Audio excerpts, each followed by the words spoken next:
While some Western commentators were declaring the end of history and the inevitable triumph of liberal democracy and the virtues of the global supply chain, so many missed signs of a brewing backlash. A backlash that arrived in so many forms. It announced itself most violently with 9/11 and the emergence of transnational terrorist networks, fueled by an ideology that perverted one of the world's great religions and asserted a struggle not just between Islam and the West, but between Islam and modernity. And an ill-advised U.S. invasion of Iraq didn't help, accelerating a sectarian conflict. Russia, already humiliated by its reduced influence since the collapse of the Soviet Union, feeling threatened by democratic movements along its borders, suddenly started reasserting authoritarian control, and in some cases meddling with its neighbors. China, emboldened by its economic success, started bristling against criticism of its human rights record. It framed the promotion of universal values as nothing more than foreign meddling, imperialism under a new name. Within the United States, within the European Union, challenges to globalization first came from the left, but then came more forcefully from the right. As you started seeing populist movements, which, by the way, are often cynically funded by right-wing billionaires intent on reducing government constraints on their business interests, these movements tapped the unease that was felt by many people who lived outside of the urban cores, fears that economic security was slipping away, that their social status and privileges were eroding, that their cultural identities were being threatened by outsiders, somebody that didn't look like them or sound like them or pray as they did.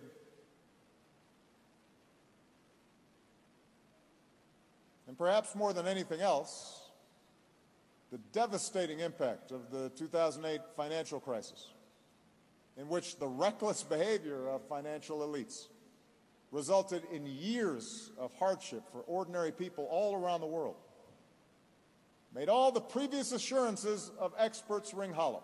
All those assurances that somehow financial regulators knew what they were doing,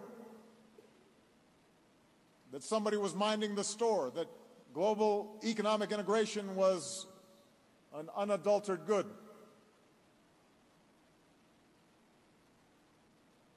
Because of the actions taken by governments during and after that crisis, including, I should add, by aggressive steps by my administration,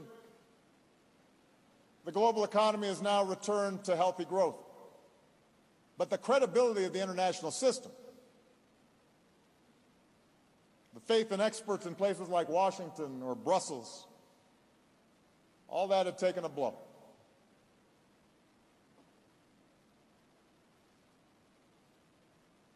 And a politics of fear and resentment and retrenchment began to appear. And that kind of politics is now on the move. It's on a move at a pace that would have seemed unimaginable just a few years ago. I am not being alarmist, I am simply stating the facts. Look around. Strongman politics are ascendant, suddenly, whereby elections and some pretense of democracy are maintained, the form of it, but those in power seek to undermine every institution or norm that gives democracy meaning.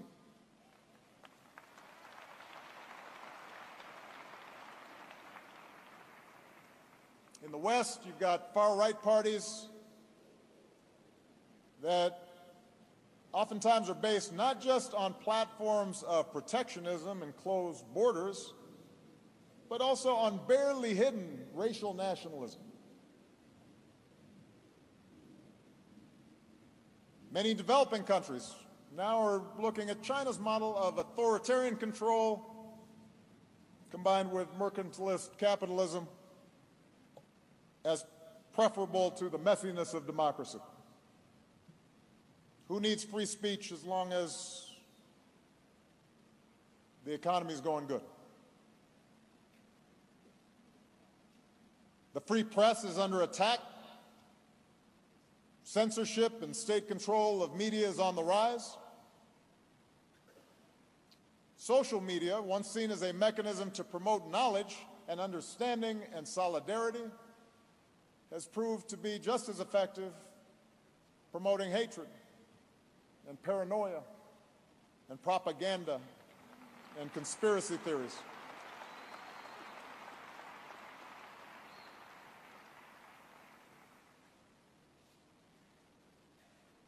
So, on Madiba's 100th birthday, we now stand at a crossroads. A moment in time at which two very different visions of humanity's future compete for the hearts and the minds of citizens around the world. Two different stories, two different narratives about who we are and who we should be.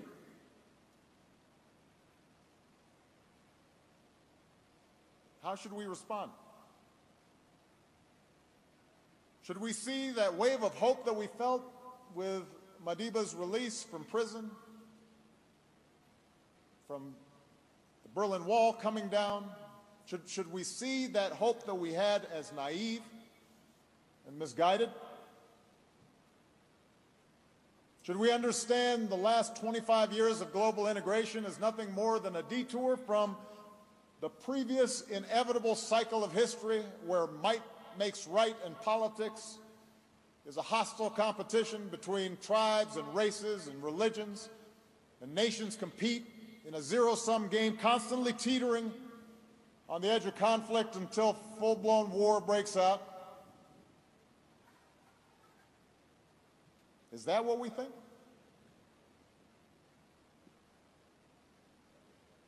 Let me tell you what I believe. I believe in Nelson Mandela's vision. I believe in a vision shared by Gandhi and King and Abraham Lincoln. I believe in a vision of equality and justice and freedom and multiracial democracy built on the premise that all people are created equal and they're endowed by our Creator with certain inalienable rights. And I believe that a world governed by such principles is possible, and that it can achieve more peace and more cooperation in pursuit of a common good. That's what I believe. And I believe we have no choice but to move forward. That those of us who believe in democracy and civil rights and a common humanity have a better story to tell. And I believe this not just based on sentiment. I believe it based on hard evidence. The fact that the world's most prosperous and successful societies, the ones with the highest living standards and the highest levels of satisfaction among their people, happen to be those which have most closely approximated the liberal progressive ideal that we talk about, and have nurtured the talents and contributions of all their citizens.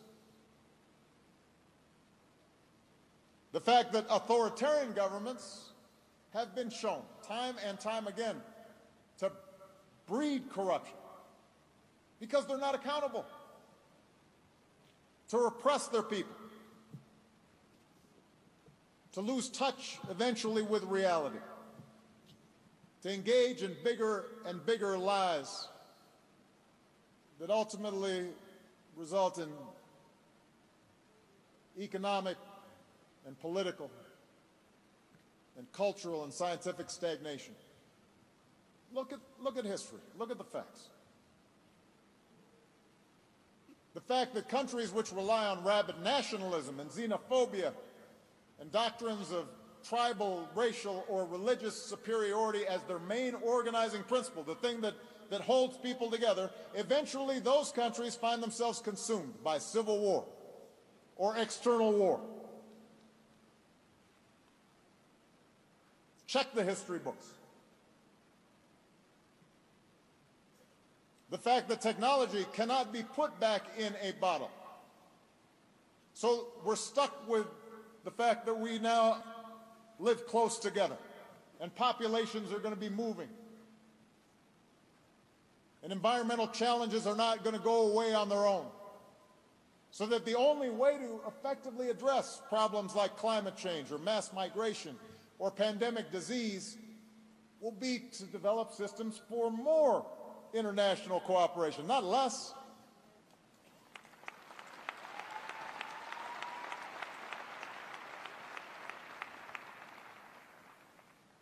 We have a better story to tell. But to say that our vision for the future is better is not to say that it will inevitably win. Because history also shows the power of fear. History shows the lasting hold of greed and the desire to dominate others in the minds of men, especially men.